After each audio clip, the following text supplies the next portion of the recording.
Welcome to Good Grief, the podcast dedicated to demystifying and destigmatizing grief with compassion and humor. I'm Nikki. I'm an end-of-life doula and a grief coach in Columbus, Ohio. And today I have another very special interview episode. I sat down and had a chat with a very lovely young lady I've met through a networking group. We both kind of saw each other in the virtual room and thought immediately, oh my gosh, someone just like me. Kara Long started a company called The Memory Collective, where she creates legacy projects. You've heard me talk about that as a doula, for families, mostly video and audio storytelling, all sorts of other things as well. So definitely check out her website. As she states, her website needs some work, but I went and looked at it. I think it's lovely. What she does is just so beautiful and so important and ties in very well with what I do, which is why we get along so well. So without further ado, here is my conversation with Kara Long from the Memory Collective.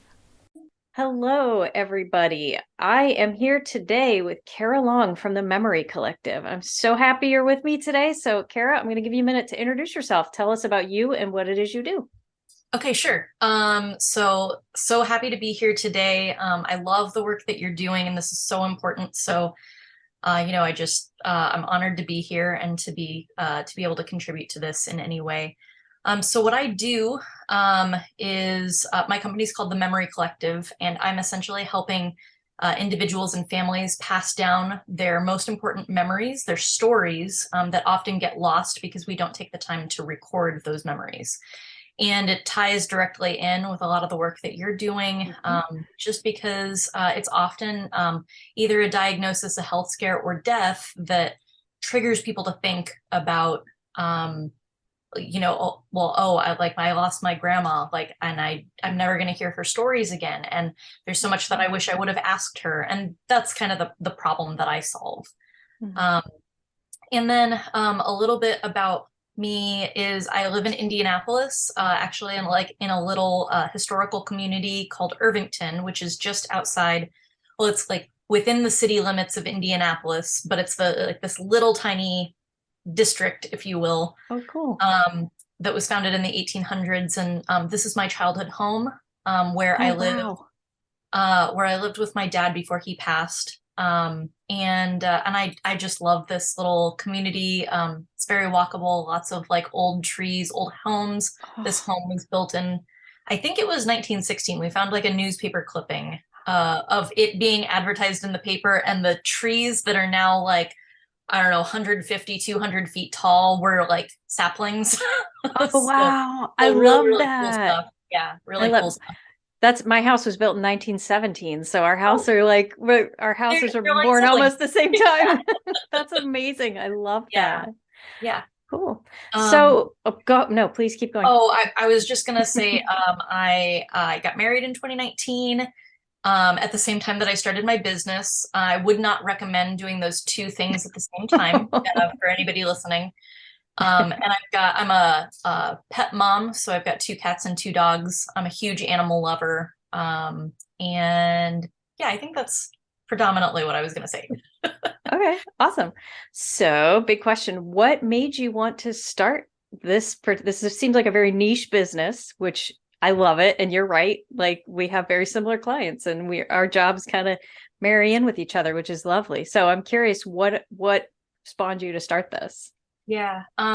So storytelling was always a really, really big part of my childhood. Both of my parents read to me.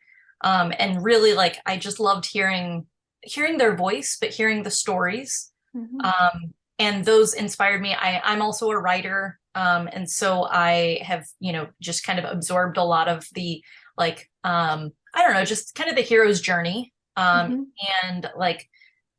inspired by the heroes who went out and changed the world in fiction. That was predominantly, what I listened to when I was little. And so I think a combination of my parents reading to me, telling me stories. I was really close with, especially on my dad's side of the family. So my parents were divorced, so I actually lived split equal time between Greenwood, Indiana, where I went to school, and Irvington, where I lived with my dad.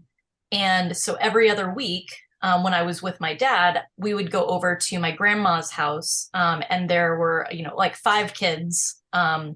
And I was the only, I was an only child, Oh. like on my dad's side. And so I would get to spend time with my grandma, with my Aunt Pat, Aunt Linda, and Uncle Bill.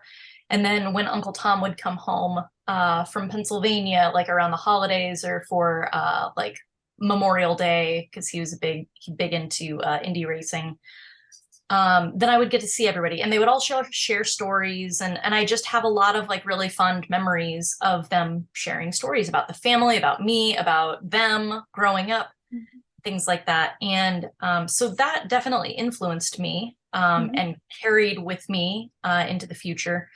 And I always tell people, I had like this truly, like, it was an amazing childhood. Like, I have so many fond memories, and many of them were with my dad. Just like we camped all the time. He would sit outside on our front porch, which was a screened in porch during thunderstorms. And we would sit on the porch swing, and he would make up stories to entertain me, or he would teach me about, he was a Catholic school science teacher. So, Oh, wow. so he would, yeah, it's very interesting. Yeah. Interesting dynamic. there, Yeah. right? So he would teach me about like the relationship of thunder and lightning, and we would count the seconds between the thunder and the lightning. And so I just have really fond memories of being with him. Aunt Pat, it was the same way. She was a really big influence. Both of them really encouraged me to write and to create and draw and like do all of these creative things. And I was inspired by them as well, both being teachers, because that work is just so important, and I loved it. My childhood kind of came to an abrupt end when I was 12. So this would be my stepdad had two kids, my older brother Brian and my older sister Chris, short for Christy. And so when I was 12, Brian was 24, and I didn't get to see him that much, but he was one of my favorite people. And we got a call from my sister, who found out that he had drowned at Lake Lemon, which is a lake in kind of southern Indiana. And we were all just like, in shock, obviously. Yeah. Not something that just casually happens. And so that was my first experience with human loss.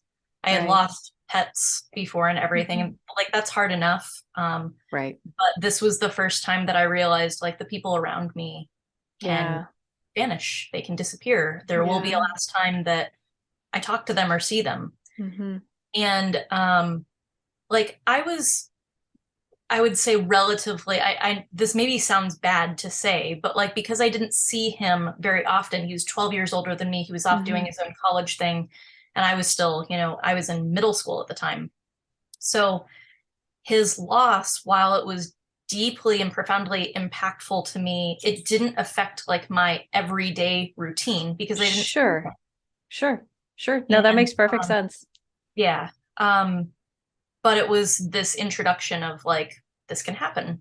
And sometimes it's not something that you expect. You expect maybe like grandma and grandpa to pass away because they're elderly, but sometimes this happens. And it was about 9 months later that my dad, I had noticed that he wasn't looking well. His lymph nodes were swollen. He was a marathon runner, and he was taking the car to drive 2 minutes up the road to his best friend's house. We would normally just walk up there. He couldn't walk up the hill anymore. Oh my gosh. So he was driving us there instead. And so it would have been March 10th that he sat me down. This would be the night before. And he basically said, do you know what a biopsy is? And I said, no. And he said, well, it's nothing to worry about. It's just like they're going to take a little sample of my skin, or I'm just having some testing done. It's nothing to worry about. Like, it's in what they call an outpatient procedure, meaning I'll be able to leave right after. And so I was kind of worried about it anyway, because I'm, 12. Right. And I've got Brian on my mind. That was my brother. And so the next day I get called down to the office because his heart stopped in the middle of the biopsy. Oh my God. And he went into a coma for the next week. Now he made it another 4 months, but his heart stopped over 20 times. Oh my Lord. Over the course of the next 4 months, which I found out later, like that's not a normal thing. No, it's not. To be able to survive that. But that's how strong his heart was. He ended up having a rare disease called amyloidosis. Okay. And so there really wasn't anything that they could do. That same time, my Aunt Pat got sick. Well, she had already been sick, but we discovered that she had stage 4 breast cancer that had metastasized to her spine. So it was just like kind of one thing after another. Yeah, and apparently.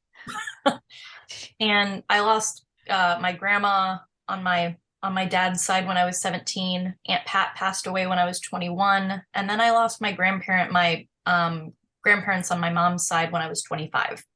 Wow. And it actually took that entire time. Like at no point did I really think like, oh, I should have recorded my dad's stories or Aunt Pat's stories. It didn't occur to me, not even after they were gone. Mm-hmm. It wasn't until like my grandma Jo, short for Josephine, she was from Italy and she came to live with us for a little bit. This would have been in my early 20s. And it was I guess kind of like we sat down on the couch and I asked her to tell me stories about her life, because I really didn't know, other than I knew she came from Italy. I knew where the famous Italian meal that we always cooked, I knew that came from our heritage going back to Italy. Mm-hmm. I loved that. And I wanted more of that. Like I wanted to hear her stories and just hear her childhood experience, because she came from, obviously like a completely different time period that I can't even wrap my mind around. Yeah. She told me all these amazing stories. And I was thinking the whole time, I was like, oh, I should be recording this. I'm afraid that I won't remember this. But then I thought, no. Like, I'll remember it. I'm actively listening. Mm-hmm. I am like, this matters to me. She matters to me. So like, of course I'll remember it. Like, there's no way I could possibly forget these stories. Yeah. Cut to, she's gone. And I'm realizing like, I should have recorded it. I don't remember them. And now those stories are gone, and they wouldn't be if I had recorded them. Yeah. And still at that point, I did not, it didn't occur to me that this was like a problem that needed to be solved. Now it was just like, well, now I'm just painfully aware that there's like, this wound there that didn't need to be there. Yeah. And that like, I guess just, it wasn't a problem that could really be solved. This is just a fact of life. Like when you lose people, you also lose their stories. They take them with them. Mm-hmm. And that's just part of it. And it wasn't until I think it was 4 years later that I was helping capture the stories of my husband's great uncle Al, who was a World War II vet. And so our aunt came into town and was like, hey, I've got a camera and I want to interview Uncle Al, because he's like 95. Mm-hmm. He's got all these incredible World War II stories that he loves telling people. He'll tell you whether you want to hear them or not.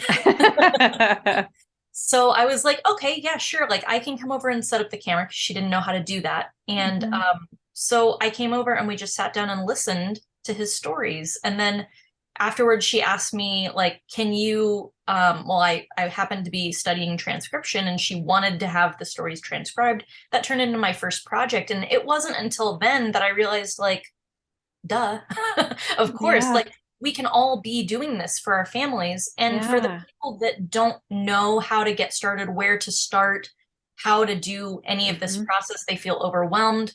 That is what I do. And now I am essentially the person, having been through all of the loss that I have, having the Mhm. experiences. Oh, this is Cass. Hi, Kitty.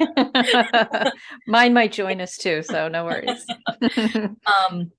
Yeah, just having all of that experience, and the background that I have in recording, because I have a music technology degree, and then I also have a degree in media arts and science where I learned like Photoshop and design and really just kind of all kinds of things. But my writing background, my storytelling affinity, my natural curiosity and wanting to learn. Isn't this perfect? Cats love to show us their butts. For those of you listening at sure home, we're looking at some kitty butt right now. Quite all right. Yeah. So yeah, it just kind of all aligned. And I realized like, oh my gosh, like this is what I've been kind of searching for. Like I never felt really, I always dreaded getting a job. Not because I'm like, I don't want to work, but because I didn't want to be like, I don't know, just forced into doing something that I wasn't really passionate about. I wanted to be able to utilize all of my skills, including the soft skills with empathy and grief, sympathy, teaching, things like that. And those aren't really things that I can put on a resume. Right. Unless I'm like a therapist or something like that, but they really do matter. And now, like, I get to utilize all of that with what I do, and be the person tapping on somebody's shoulder and being like, "Hey, have you ever thought about recording your family stories?" Because there may come a point, whether it's in the near future or many decades from now, and those memories, those stories are going to be the most precious possession that you own. And you can't get them back later. Like once they're gone, they're gone. So now I am that person for people. That is absolutely amazing. And I love that you do that. While you were telling your story, I just remembered when I was not real little, but I was pretty young. My parents went on a vacation for just the two of them, and they left my brother and I with my grandmother. And I was young enough that I think my mom knew I would like get scared or miss her a lot. So she sat down and read some of my books, like my little kid books, and recorded them on a cassette player so I could listen to them. I'm going to tear up just thinking about it because, I mean, sure enough, like first night, I'm like, I miss my mom.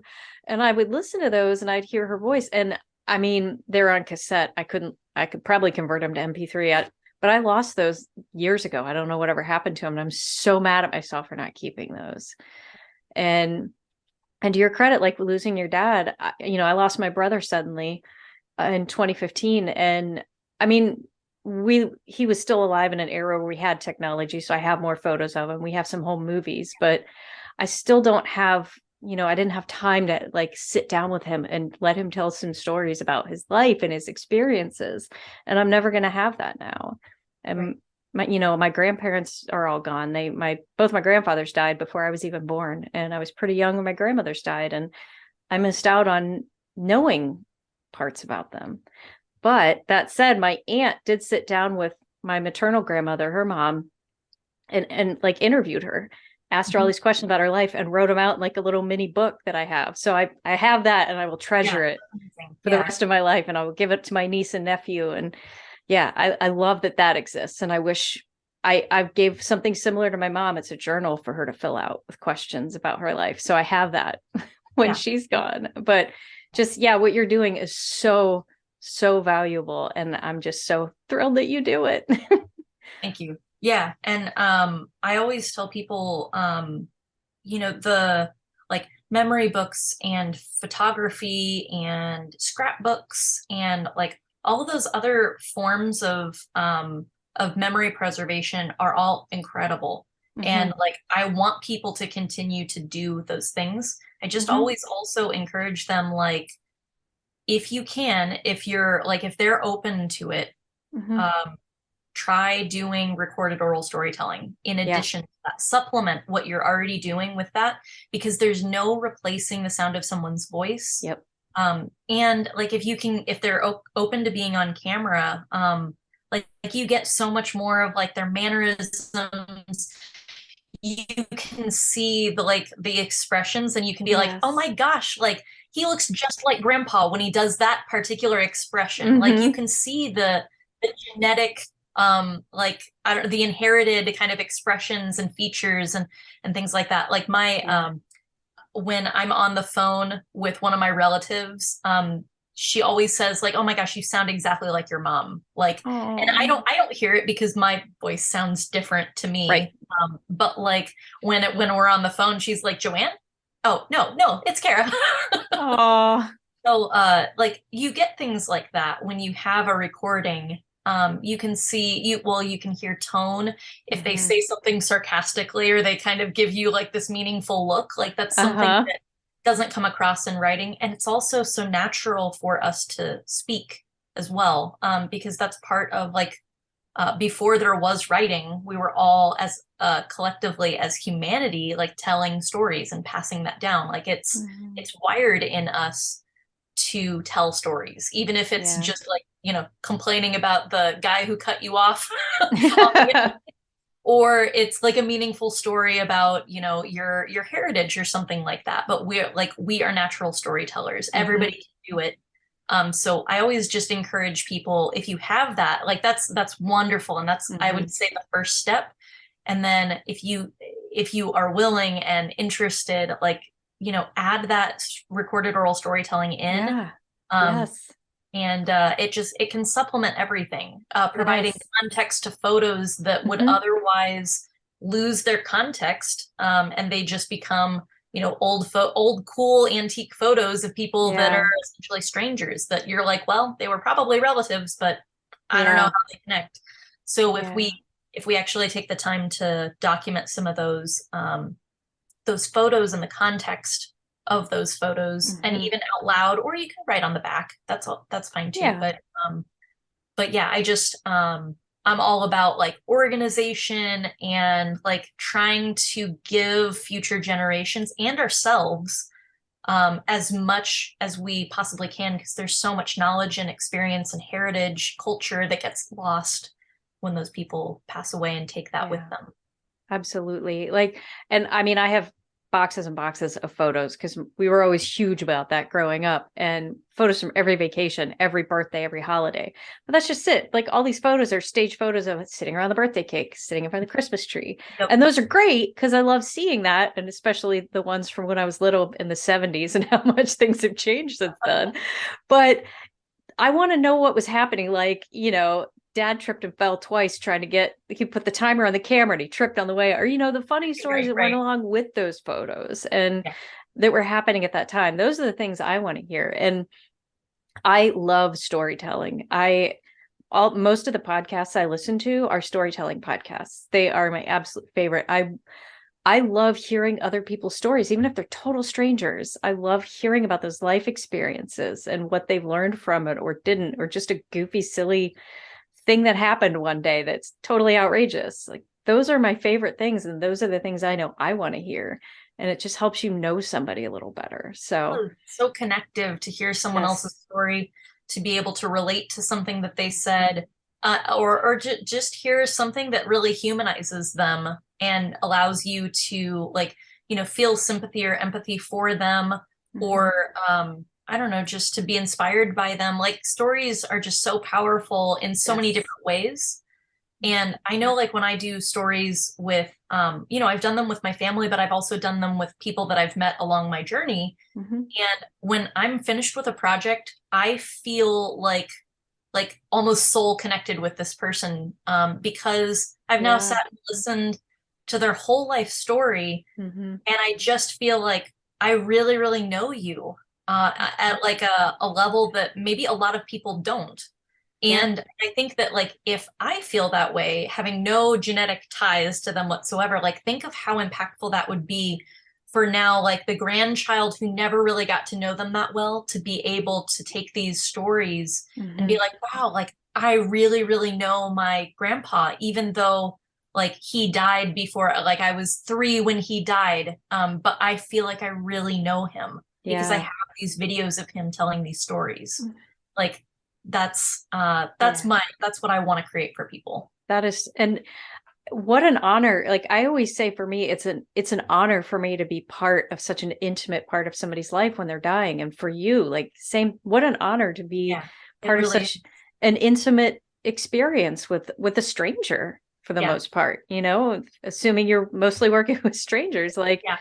to have somebody trust you, to open up to you like that, to share things. I love that. That's beautiful. Thank you. Yeah. All right. So one more quick question. Do you feel like, and you've kind of already answered this, but do you feel like that your losses and the griefs that you have worked through and processed in your own life has helped you in working with your clients now? Yeah, absolutely. I mean, it's given me perspective, if nothing else, of just the understanding of the things that I wish that I would have been able to ask my dad, my Aunt Pat. You know, with Brian, he was so young. Mm-hmm. I'm not saying that I don't recommend that people who are like of that age, being in their 20s or something, like I still recommend to everyone, like start recording your stories. Like Mm-hmm. the younger, the better, because Yeah. it just allows you to keep those stories with you for the rest of your life. Well, and how cool would it be to, you know, hear from your 80-year-old grandmother what she was doing when she was 22, Right? right? Exactly. Yeah. And I think like if my company had existed for me when I lost my brother, my dad, Aunt Pat, grandma, like when I lost all of those people, if someone had, tapped me on the shoulder and been like, "Hey, I know that this is really, really, you're going through a lot right now. And it may be like, I'm not telling you to do it right now, but you could right now, even though you're grieving, like record your favorite stories, record your favorite memories with them, because Mm-hmm. especially like as a 12, 13-year-old girl, like I wasn't thinking that I wouldn't keep all of these memories that I Yeah. have with them. Mm-hmm. But when I got to the point where I'm now taking inventory of the memories that I have left, this was kind of after Grandma Joe had passed. Mm-hmm. Um, I realized like almost I'm kind of analytical, so I'm picturing like an Excel document with a list of all of these memories. And I was expecting to just be able to have like rows and rows and rows and rows without blanks. Like maybe a blank spot here or there where like I had forgotten something, but there were so many more that were blank than I thought there would be, meaning there were so many memories that I expected to have, and I know that I did have, but I couldn't tell you what they were because they're blank. They're just kind of Yeah. gone. They've been homogenized. Like all of those different camping trips I went on with my dad. Like I would, if I had recorded my stories when I was much younger, then I would have the individual stories of like, oh, well, on this camping trip, this happened. And Mm-hmm. on this camping trip, this other thing happened. But now I'm just like, well, I don't know, they just kind of have all blended together and a few details might stand out. But I just know that I had so many more. And that's like just one example of many, many, many that have either blended or faded or are completely gone. Yeah. So I always tell people like the sooner that you start, the better. And Mm-hmm. this is, something that can be like it's not just your kids that will benefit. It's not just like everyone benefits when you do this. Whether you live another like 60 years or even just another decade or even just another year, Mm-hmm. like you benefit from the process and every level of your lineage will benefit from it. So Absolutely. yeah, I think to go back to your original question, I I feel like this perspective has made me be able to point to all the different values at all the different levels, to help people understand like how valuable this actually is. Mm-hmm. Whether you're doing it for yourself or your kids or your grandkids, it's all valuable no matter what you talk about or when you're talking about it. Mm-hmm. As long as you're, I just argue that like the best time to do it was 10 years ago, so let's do it today. Yeah. That's good. I like that. No, I'm always harping on people. I don't care if you're 25 years old, fill out your advanced directive paperwork. Yep, None of absolutely. us, none of us are guaranteed tomorrow, you know? I it's you could be young and healthy and walk out and get hit by a bus. It's morbid, but it happens. I mean, It's you true. experienced a tragic loss when somebody's young, and nobody expected my brother to die when he was only 40 years old. So, Yeah. It happens. And it's one of those things you hear all the time, but it's just, it doesn't sink in until it happens. Yeah, it's Wow. I know that I've had the thought so many times that you always think that you hear about that happening and you're thinking like, well, statistically, like it's not going to happen to me. It'll happen to somebody else and that's terrible, but it's not going to happen to me until it does. Till it does. Yeah. Yeah. And I realize like there are going to be people that it never happens to, and Sure. that is wonderful. Yeah. But you just truly, you never know. And sometimes you are the statistical anomaly that it happens to. And that's kind of the mindset that I've sort of unfortunately come to be familiar with. Yeah. But I also take that to try to do something good with it and try to Yeah. benefit other people and their families with it. Awesome. Yay. Well, that is awesome. And I just love what you do. I love it so much because part of what I do with my job is helping people, leave a legacy behind for their family. So, and you can help with that. Yay. Okay. Well, we've come to the part of the end of my show where we pull a card at random from the death deck. Boy. And we both get to answer it. You get to go first. Guests are first. Oop. Okay. So I'm shuffling them up because it's totally random. I never look. I try not to look ahead of time. Suspense is killing me. I know. Okay. Oh my gosh. Well, I think you've already answered this question. Okay. Share a profound religious or spiritual experience you have had, and how did it change your beliefs about life and death?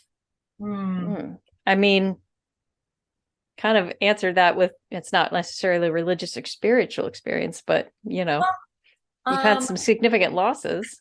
Yeah, I have had that. I think one of the things that comes to mind that kind of ties back into dad and also how I approach talking to people in general, whether it's like within the framework of what I do or just in general when I'm talking to people. One of my best friends growing up was raised in kind of a dogmatic religious practice and very, very restrictive. And we butted heads a lot because she would say things like, your dad isn't, he's not a real Christian because my dad was teaching me about evolution, for instance. Like he's a Catholic science teacher, but like believed in the ability for faith and science to commingle and to exist. That like his teaching me that and I don't know, just like observing other people and their spiritual practices, I think has just like, it really, really made a profound impact on me and the way that I talk to people and I approach people, because I understand both sides of that. I understand the wanting to understand how something works, but I also understand faith. And so I think that like just the overall, I don't know, the influences in my life regarding faith and spirituality really allow me to connect with people of all different faiths. Because although I may not believe exactly what they believe, I still understand like the root concepts and I can find commonality with them. That's what I've done like my whole life with my best friend and with many other friends that I've had along the way who we don't believe the same things, but I still respect them and I still respect their beliefs. And I look for the commonality instead of the things that divide us. So I don't know if that answers the question exactly, but like whatever, that was a great answer. I don't care. that was wonderful. And yes, I'm right there with you. I love being able to have that ability to look at both sides of things, because same thing. I understand, I love science and I like, being able to understand things through that route, but I also understand faith, because I didn't have a super religious upbringing, but I was raised in the church. So, so I have to answer this too. I guess I had a pretty profound spiritual experience for myself, and I'm trigger warning to anybody listening. This has to do with suicidal ideation. I had an experience many, many years ago where I was very suicidal, and it just, I got to one of those real bad nights. I was alone and I was ready to follow through. And I won't share details on that, but as you know, I was preparing for the event, it was almost like I didn't hear a voice, but I just felt something telling me that there was more in life than this, and this pain and the darkness I was feeling at that time. And I mean, it could have just been my own conscience. It could have been my mom would tell me it was God talking to me. It could have been anything, but I just really felt this presence with me saying, don't do this right now. There's so much more involved in life. And, I can't say I went out the next day and started a whole new life. I was still very depressed for a long time, but I've carried that with me my whole life. I still remember that day very vividly, and just having that there and knowing that there is so much more in life than one specific pain. Yeah. And It's I mean, huge. it's such a beautiful illustration. I mean, you went from that point, that low point, all the way to now, like you're helping Mhm. people and like you're using the pain that you experienced to now help other people Mhm. work through that and basically turning your pain into a gift for other people. Yeah, And absolutely. yeah, so yeah, that's very, very powerful story. Yes, thank you. That's one I don't often share. So there you go, everybody. Yeah, it's not, obviously wasn't one of my prouder moments, but I think having been there helps me understand others who are there. Because I know I hear so much people talking about not understanding why anybody would take their own life. And I understand why, because I've been there. I Yeah. know what that's like. So it's awful. And please get help. If you are contemplating that, anybody listening, please seek help. It's out there. People care. People love you. So all right. On that note, Kara, I'm going to give you the floor, let you tell everybody where they can find you. Go for it. Okay, sure. So the best way to, well, I'll just disclaimer, my website is a mess. I mean, people say that it's not a mess. I feel like it's a mess because it needs to be updated. However, you can go to my website and learn a little bit about what I do. And so the website is thememorycollectiveco.com. So Okay. that's thememorycollectiveco.com. Okay. And I will And link it in the description. So, okay, awesome. And then my honestly my recommendation is if you're hearing this and you are just curious about recorded oral storytelling in general, you've got family who like especially those of us who have like multi-generational families where you might have grandparents still, or maybe your parents are aging. You have kids. I think that's I actually just created a post about this specifically recently because it was the 20-year anniversary of my dad going into the hospital on March 11th. And so I kind of did like a little almost PSA for people like, you're thinking maybe that like it's your parents are the ones or your grandparents are the ones that need to be documenting their stories because they're older, therefore they're, you know, statistically closer to death. But the reality is like my dad was 53, almost 54 when he passed. And if I had been younger, like I may not have very many memories with him at all. And there are so many young parents out there who have young kids, and just for the exact same reason that you need life insurance, yeah. it's the same thing. Like, what happens to your legacy with them? What will they remember of you if something happened to you and they're still really young? And even if they're 12 or 13 and they do have memories of you, like what conversations have you not had with them, or things that you would like to say to them that you haven't yet? And they're too young to at this point, but like those are things that I think about with my own dad. So all of that to say, like if you are now, because of maybe this conversation, Yeah. thinking about some of this, um, best thing I can say is like hop on a call with me. I'm very, very approachable. I'm not gonna like try to hard sell you on anything. I really just want to be a guide for you to help you figure out what are your goals, where could you start. I've got a ton of different options if you did end up wanting to work with me that start, I mean, literally, I've got like free resources and then all different types of packages that are, some are like on the high end scale and some are very affordable to like even like low income families. So I'm really trying to hit as many as many people as I can, and help them wherever they're at. But I do feel confident that regardless, I can help provide clarity. So I would recommend you can book a call with me just by going to my website and hitting contact me. Okay. And so, yeah, that's what I would recommend. I love meeting new people, and I love talking to anyone and everyone from all walks of life. Yay. So, yeah, Awesome. definitely, if you're interested, hit me up. Yeah, please do. And I can confirm she's very approachable. We've had a couple conversations now, and Kara is just lovely to talk to. So Thank you. Thank you. All right. Well, thank you so much for being on my show. I appreciate your time, and thank you for sharing your story so beautifully with us. Thank you so much for having me. This was awesome. Yeah, definitely. All right. All right. Another big thank you to Kara for being on my show this week. I will put a link in the description for her website. Please take a moment and go check it out. See what she does. It's absolutely amazing.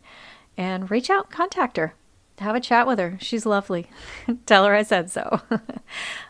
If you would like to see the video of our conversation or videos from past conversations, you can do so at patreon.com/Nikki the Death Doula and sign up to be a patron. You can see those videos and all sorts of other bonus content available to you at any time.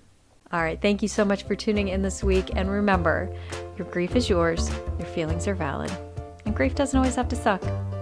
If you enjoyed today's episode, please leave me a review on Apple Podcasts or wherever you're listening today. It really helps the algorithm so more people can find me. But if you'd like to find me elsewhere, I'm at NikkiTheDeathDoula.com. I'm also on Facebook and Instagram at Nikki the Death Doula. Please feel free to reach out to me there. And if you'd like to support me on Patreon, you can find me at patreon.com/Nikki the Death Doula. As always, all the money I receive through my Patreon goes into a fund so that I can provide pro bono work to those who cannot afford my services.